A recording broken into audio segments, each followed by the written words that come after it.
Welcome to the Rise to the Challenge podcast. Joined today, he's the author of Ruse and former corporate spy. It's Robert Kerbeck. How you doing today, Robert? I'm doing pretty well. I haven't spied on anyone yet, but we're going to do it right now. We're so excited to have you on the show to talk about your Rise to the Challenge. What we like to do with all of our guests is go right to the beginning. Talk about where you're from and what you like doing growing up. My hometown is Philadelphia, and I was really into sports as a kid. I'm still into sports. Fly, Eagles, fly. My Eagles are in the NFC Conference Championship game. Very excited about that. We've had a wonderful year. So yeah, I just kind of grew up really into sports, played a lot of sports. In my dream of dreams, I would have been a professional athlete or a rock star. Unfortunately, I didn't have a lot of talent at either of those things. Was there any sports in particular that you learned a lot about yourself growing up? Yeah, I mean, I guess I'd say it was football. I mean, I played football in high school. We had a pretty good team. We won our league championship 2 out of my 3 varsity seasons. And then I was injured my senior year pretty severely. So things like that can really, change your direction in life. You play football and it's a rough sport, but then when you get really hurt, you realize, yeah, it is a really rough sport. And you realize, maybe my body's not intended for this type of physical damage. After that injury, did you kind of lose that passion to continue playing, or you're like, this is maybe an opportunity to find something else that I enjoy doing? Well, I think that's what I did is I said, okay, look, not that I was going to necessarily play football in college, but I think in the back of my mind, I thought about that. And then you have an injury like that and you're like, you know what, maybe this is just not for me. And even when I was at college, I went to the University of Pennsylvania, which is a great school, Ivy League, which is, great. And the football there is, it's not, it's kind of a lower tier of football, even though it's still great football and very competitive. So there was part of me that was like, well, you know what, I could go out for that team. And I think I met the coach, and the coach was very nice and whatnot. But along the way, I fell in love with acting and started doing theater at Penn. And once that happened, I was not interested in even trying sports anymore, because I fell in love with acting, and I just really, theater became a lifelong love of mine. With acting, was that kind of your goal to kind of become an actor, or did you have another dream job that you were wanting to go for? No, I only got into acting because I was paying for college myself, and I wasn't meeting a lot of people because I was working all the time and then going to school. And then at a certain point, I got an opportunity to be an RA, a resident advisor in one of the dormitories, which meant you get your room paid for and you get your meal plan paid for, you even get a little stipend. And that enabled me to quit my job. And at that point, I hadn't had a girlfriend. I hadn't been dating because I had no time, and so I said, where am I going to meet, women, and somebody said the theater, and they were correct. So I started doing theater, fell in love with a girl in the theater, and fell in love with theater. And the girl didn't stick, but the theater did. Do you have a memorable performance that you were in, or that you remember and you're like, wow, I did that? Yeah, I mean, there were a lot because I did become a professional actor, and that's we'll get into how I transitioned into spying. But, I was a working actor and did, high level off-Broadway shows that were reviewed in the New York Times, the New Yorker, and then of course moved to Los Angeles and did, major television and film. But as a young guy, I remember I did a play, and I played the bad guy in my last play at Penn. I was the lead bad guy, and I remember the father of the girl that I was dating and that I had fallen in love with came up to me, and he said, I was watching the play and I knew my daughter was dating someone in the play, but I didn't know who. And when you came on stage, I was saying, please God, let it not be this guy. And to his embarrassment, I was dating his daughter, and I would, so. What would you tell someone is the challenging part about being an actor and kind of finding gigs, finding auditions and things like that? Because a lot of people think, oh, it's so easy. Oh, I have the looks, I can do it. But talk about the challenges you faced. Well, I've never heard anybody say that. So if people are saying that they think it's easy, then I say go for it, because you're going to be unpleasantly surprised. Look, the hardest part of acting, besides acting, is dealing with the inevitable and nearly constant unemployment. Mhm. Um, and except for a rare few, and even the rare few, the Al Pacinos of the world. I mean, Al Pacino had a time where people thought his career was over, believe it or not. There was a time where Al Pacino had a comeback movie, as if Al Pacino needed to have a comeback movie, right? But even Al Pacino went through periods of unemployment where people weren't hiring him, et cetera, et cetera. So if it could happen to Al Pacino, it could happen to anybody. And I think that's the hardest thing, and it was hard for me, is you would get a gig. I remember when I first came to Los Angeles, I was getting gigs all the time. I was starring in Melrose Place and ER and Star Trek and Chicago Hope, NYPD Blue, all these amazing shows. And I was working all the time. And then all of a sudden, it stopped. And I'm like, wait a second, I've been doing all these shows, getting all these jobs. Why now am I not getting them anymore? Why am I now getting fewer auditions? And it was a real, it was a real eye opener, and it was definitely a disappointment, because here I had gone to a certain point, and I was like, and my career had just kind of kept going up, up, up. And then all of a sudden it went the opposite direction. And that's when the corporate spying became much more of a thing, when I started to realize that my shelf life as an actor, because now I wasn't a kid anymore, I wasn't the new kid in town anymore, and all of a sudden I'm like, wow, if I ever want to be able to like pay my bills and, God forbid, buy a house, Mhm. I'm going to need to do something that I can make money doing. And the only thing I had was this crazy corporate spying job that I had accidentally stumbled into to pay my bills as an actor. Talk about that transition into that, how you accidentally stumbled into it. Well, when I first moved to New York after graduating college, to try being an actor, I only knew one person, my college roommate's brother. He kind of was showing me the ropes, and I was looking for jobs. I didn't really have the patience to be a waiter. I wasn't a late night guy, so bartending was out. And he one day mentioned this job very kind of mysteriously, and then he shut up right away, as if he knew he wasn't supposed to talk about it. And I said, "Hey, dude, I'm broke. You got to help me out. What is this job?" And so he sort of reluctantly got me an interview. I went to the Upper East Side to interview with this woman that had this firm. And for your audience, the Upper East Side is kind of the ritziest area of Manhattan. It's the old money area of Manhattan. And sure enough, I show up at this woman's place. It's a doorman building. I go up to the penthouse. I was living in Hell's Kitchen in a cave with two other guys. And this woman ushers me into the nicest apartment that I'd ever been in. And right away I knew, and an apartment isn't even the right word. It's, it's like a penthouse, right? Mhm. And right away I knew whatever she was doing, it was lucrative. There was a lot of money involved. And we have a very strange interview. She never asks me anything about my skills. She never tells me anything about the job. I leave, my buddy calls me and he says, "Okay, you got the job, but don't get excited, because she hires everyone, because no one is able to do this job." And the next day I went out to Brooklyn and I began my training as a corporate spy. Did you ever have hesitation on not knowing the specifics about the job and like, what am I really getting myself into? Not then, because I was desperate, and when you're a young person and you need a job, you're like, well, sure, I'll check this out. Sure, I'll try this.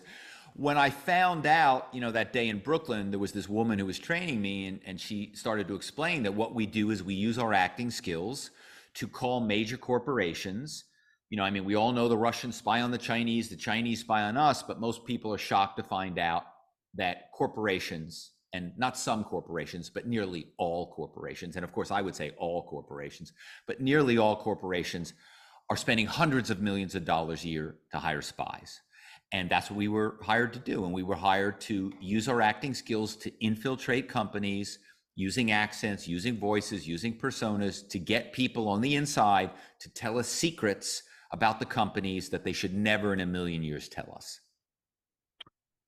Was this kind of like, how do I get myself into the mode to be able to do this? Because you talked about they hire actors to do this Mm. because they're able to kind of get into different personas, different kind of characters. Was this like the ultimate test for you, where you've gotten those experiences in California with the different TV shows, roles, but this is a true test? Like, I'm putting my skills to the test. Yeah, I mean, look, we were, we had to create stories that get highly educated people to believe that you are who you say you are and you're not, Mhm. and to release sensitive corporate information about corporate plans, corporate organizational structures, who their top people were, how much they paid their people, what new products they had coming, how much they were going to charge for these products, were they hiring, were they expanding, was there some crisis internally going on with, senior manager, whatever, anything and everything, and it was always, an incredibly challenging job. The woman that hired me and my buddy had two women working for her previously, and then she was not able to find anybody that was able to do this job for many years. And later, when I had my own corporate spying firm, it was incredibly difficult to find people that had the unique skill set of kind of the improvisational skills that an actor has, and also the ability to understand business, because you had to have some, understanding of the business world and what made sense in the business world. And I came from an entrepreneurial family, so I just kind of lucked that I had that. And so I was just, in a very strange way, born for this job. Born to Ruse is a chapter in the book, channeling a little Bruce Springsteen action there, Born to Ruse. But yeah, I was a perfect candidate to become a corporate spy. What was the biggest danger in this job for you?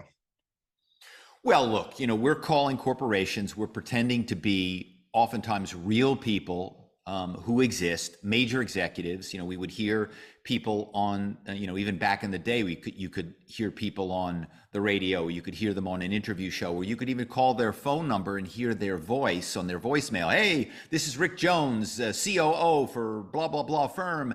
I'm busy right now, but leave a, and I'd go, oh, I could imitate that voice. Yeah, I know how to do that.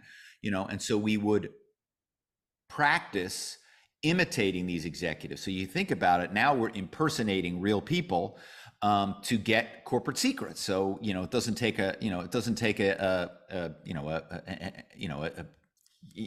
It doesn't take you could see where that could lead you into a lot of trouble, where now the authorities hear that. If they were to catch you on a recording, or if they were to start an investigation, and in the book, I have quite a few close calls where you've got the FBI, and you've got the SEC, and you've got all these other organizations searching for me and my buddy.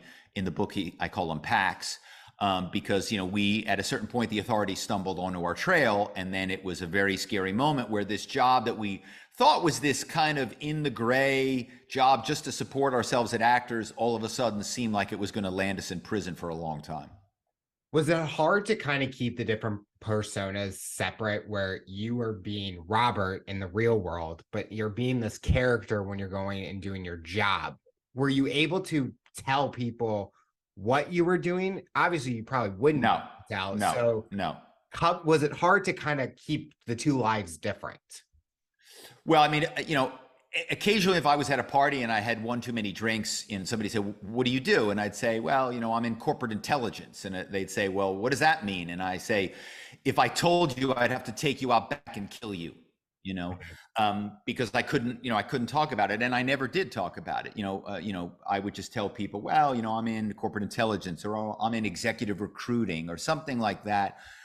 That was vague enough that people would go, oh, that sounds boring, and we would move on.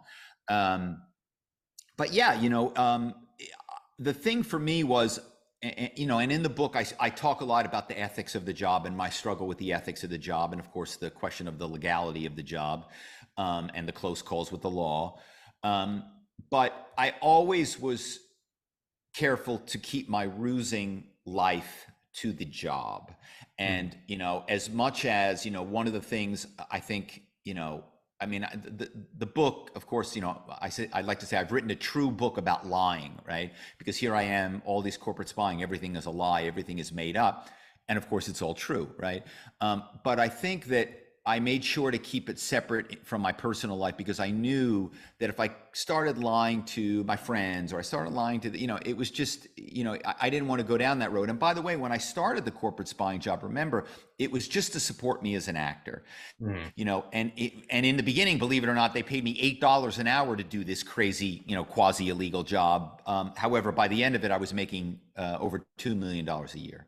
And I went from this wannabe actor to, I think the New York Post said the world's greatest spy, because I was working for the largest firms in the world, spying for them on a regular basis. And I had so much spying work that I was turning down more clients than I was accepting. Wow. Yeah.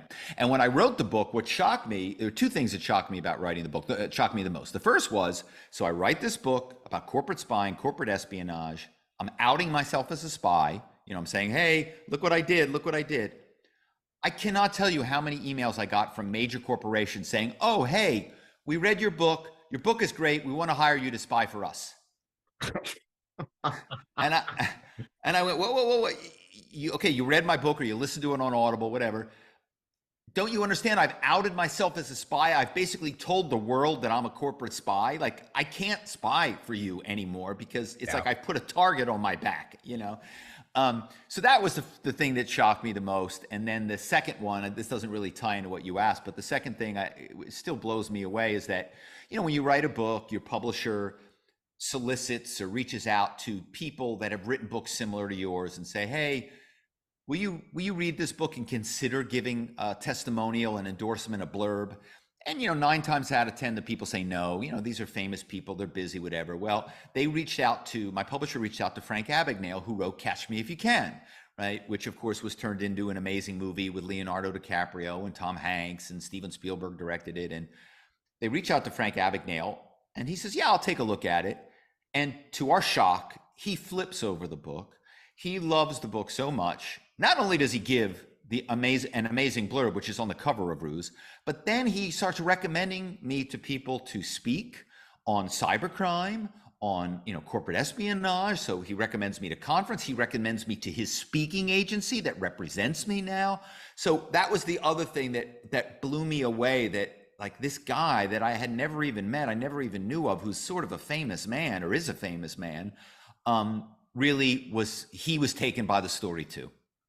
Why did you feel that you needed to out yourself by writing a book? Was it getting to a point that you just couldn't do it much longer, or you're just ready to come clean? Well, that's all in the book, and without spoiling it too much for potential readers or listeners, again, because the book is on Audible. I was always conflicted, about the job, and I had a child, and one day my 8-year-old heard me on the phone and said, Dad, are you a hacker? And I was like, no, I'm not a hacker. I just get information about corporations and I sell it to other corporations. It's not really that bad or whatever. And my kid said, but it's dishonest. And I said, yeah, you're right, it is. And that was kind of the light bulb moment where I went, I got to get out of this. I got to get out of this. And then again, that's part of the book. And so I really began to work on my exit strategy. And of course, I also knew that I needed a little bit of time in terms of a potential the statute of limitations on any crimes that I may or may not have committed. I needed to let that expire before the book was published. You talked about your kids saying it was dishonest. Were you now realizing, like, I got to teach them a better lesson and telling the truth and things like that? Because if they followed in your footstep by living that life where they're spying or not being honest, do you think that would be a bad reflection on what you were doing, but now it's going towards your kids now? Well, of course, right? Yeah, no doubt. I think, again, I justified what I did, and this is a justification. This is not saying it's right, but I justified it saying, look, I'm not stealing the credit card numbers of old ladies. I'm not stealing money from your personal bank account. I'm getting information from one corporation, selling it to another corporation. And we, for better or for worse, we live in a capitalist system. And that's just how it works. Like I said, all of these corporations are hiring spies, all of them. And I know because they were all my clients, and they're the biggest companies in the world. And I personally presented my extracted data to individuals that today are one step away from being the CEOs of some of the largest publicly traded companies in the world. These are people that are on CNBC. They are talking about corporate ethics and blah, blah, blah. And I'm here to tell you they're hiring and paying for spies all the time because it's such a we think about sports being cutthroat, the football, NFL cutthroat, basketball, NBA championship cutthroat to make it. Corporate America is far more cutthroat. And these executives are being paid a lot of money, huge bonuses, and they will do anything and everything they can to win. And winning means getting information that drives their revenue and increases their stock price, so their value for shareholders. And part of that is finding out what your competitors are up to. You talked about a company reading your book or someone in a corporation reading your book. Mm-hmm. Have you had reactions from people who have not been in corporations reading your book and their thoughts about everything that is in your book? Like, what has been that reaction from them? Yeah, that's a great question. Because I was a working actor, and because I had all of these crazy experiences with working with O.J. Simpson on this exercise video the week before he became the world's most famous murderer. I was hit on by Kevin Spacey. I hung up on Yoko Ono. I drank beers with Paul Newman. I peed next to Al Pacino, right? There are all these crazy, zany stories. So the book is kind of two books. There's the corporate spying book, but there's also this Hollywood tell-all book. And so even people that maybe didn't work in corporate America, or that, first of all, they're fascinated because my publisher, part of the reason they said that they bought Ruse was that no one's written a book about corporate spying before.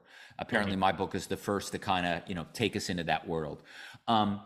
But Ruse is kind of two books, so you kind of go back and forth between these worlds, and I think that makes it a lot of fun because you get to learn what a horrible person Madonna is, and there's all this crazy stuff that you get to see, that because here I am trying to be an actor and getting very close to making it big time, while at the same time doing this in this dark underbelly of corporate espionage. Is your main goal now as a career, is your book speaking? Is that where you're passionate about, is doing all of that? Yeah. So my first book was Malibu Burning, which was about the terrible fire a few years back that, burned down a large section of Malibu. I live in Malibu. My family, we fought the fire. We saved our house. 17 of 19 on our street burned to the ground. And the LA Times asked me to write an essay about the fire, which I did. And then a publisher read that and asked me to write this book, Malibu Burning. And that book, won a couple of national book awards. I'm incredibly grateful. And it was a really, everyone thinks everyone in Malibu is rich or famous or both. And it's not true. There's a real kind of old school, old Malibu, kind of frontier element to Malibu that a lot of people have no idea still exists. And the book really captured that, and it also captured the spirit of people coming together in a terrible moment to help each other. There were people that stayed behind and saved 300 homes by themselves or with one or two other people. Some of them were celebrities. Kevin Dillon, actor from who played Johnny Drama in the HBO series Entourage, he stayed with I think three other guys, and they saved an entire neighborhood themselves. So that book was really, rewarding to write. And then, of course, now I've written Ruse, and that's been a real kind of dream come true to finally get to tell all these crazy stories. So, so I'm really enjoying writing, and that's where my interests lie today. Is there any plans for future books and you writing anything more, or focusing on Ruse first? I've got two other projects I'm working on right now. One's nonfiction, the other's fiction. And Ruse is in development for a TV series, which is really exciting. Thanks in large part to Frank Abagnale from Catch Me If You Can saying such nice things. Hollywood really pricked up their ears because they're like, wait a second, if the guy that wrote that movie likes Ruse, maybe we ought to check it out. And they did. And so, and so far they really want me to be involved because, when you write a book, and, Ruse it's not a long book. It's, I think, 275 pages. And it's a page turner. It reads really quickly, but the producer said, look, you've got a lot more stories probably that aren't in the book. And I'm like, hell, yeah, of course I do. I did that job for a while. And they said, well, we're going to need those stories if we do a series that goes for any, series goes for 2 years, 3 years, 4 years, whatever, 5 years, they need content. And so they really want me to be involved, which is exciting, and it's gone pretty far down the road. It's getting close to, kind of the final stages. Basically you start casting and you shoot. As you mentioned, that it was working in to get into a TV series, I can already just imagine it. I mean, you see Mm, all these Law and Order, CSIs, mm, all these cop shows where it's like real stories. Yeah, they change the names and stuff because it's still right. fiction. But I can just imagine what your book's about and your experiences into one of those shows that's on CBS or Fox and things like that. Yeah, no, I mean, yeah, the people have been responding because again, nobody really knew. I mean, it makes sense. People are like, yeah, it makes sense. Oh, I get it now. But most people didn't know that, there are people out there that are doing this for a living and making a lot of money doing it. And here we are, all these corporations that again are talking about morals and ethics, and they have charitable foundations and they're hiring spies every day. Now, of course, they do it through an intermediary. They never hire spies directly. They hire them through a consulting firm or through their executive recruiting firm or through some other firm that then directly hires the spy, so that there's some plausible deniability that if they get caught, they can go, oh my God, we don't know this guy, Robert. We never even heard of him. And I'm here to tell you that I've been to many a boardroom presenting my stolen data to senior executives. Looking at your whole journey and the ups and downs that you maybe been on, what is the biggest thing it taught you about yourself? I think perseverance, and then also the ability to pivot. I think you got to have, especially in our world today, you're probably not going to have one job for your whole life. I mean, highly unlikely. So you've got to be able to, pivot, and you're going to have jobs that go great, and you're going to have jobs that don't go so great. You're going to have good bosses, and you're going to have terrible bosses, and and you're constantly going to be having to navigate your path. And I think the ability to pivot to a new job, and to pivot to a new career, and to rise to the challenge. Instead of going, oh my God, this job's terrible. Oh my God, my boss is terrible. Go, okay, you know what? My job's terrible. My boss is terrible. I'm going to change that. And I'm going to start working on ways to change it. I'm going to start looking for another job. I'm going to start figuring out how to turn my relationship with my boss around. I'm going to figure out how to get transferred to a different department because there's a boss over there that I do want to work for. There are all kinds of things you can do if you rise to the challenge, right? What's a personal goal that you have for yourself in the next few years? I think just to keep writing, and also to support other writers. I've started this literary salon here in Malibu, at Soho House Malibu. And Soho House is a club for artists. And they have Soho houses all over the world. And so I've been starting this literary salon. And on Monday, so less than a week, I'm going to be hosting Stephen A. Smith. Stephen A., the legendary ESPN sports media figure, yeah, those damn Dallas Cowboys lost again, which I love because he hates the Cowboys and I hate the Cowboys. But he's got a memoir out called Straight Shooter. And so I've been doing these salon events, and they've been getting a lot of attention. And sure enough, now some pretty Stephen A. is an extremely well-known individual, and he, is promoting his book. And so he's going to come Monday night. I'm going to interview him, and I'm going to help him sell some books, and people are going to come out. We're going to have a crazy packed house. And so that's a nice thing, because some of the people that I've done the salon for are not household names like Stephen A. Smith. Mm-hmm. And I'm helping them promote their book and get their really good book out into the world, because I only do it once a month. So I'm picking books that I love. Mm-hmm. And so that's something I feel good about, that I'm kind of supporting writers in the literary community and giving back. The final question I'll ask you, for someone that's listening to this interview based on your journey and experience, what tips or advice would you give them to overcome obstacles, accomplish their goals, and rise to the challenge?